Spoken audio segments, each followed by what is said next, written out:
Hola chicos, vamos a hacer un tutorial de cómo hacer esto.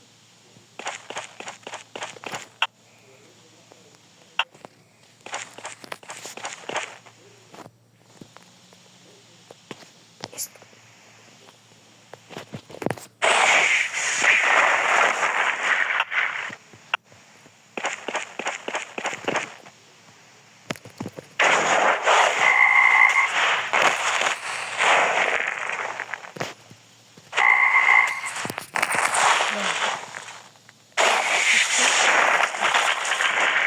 Este y este.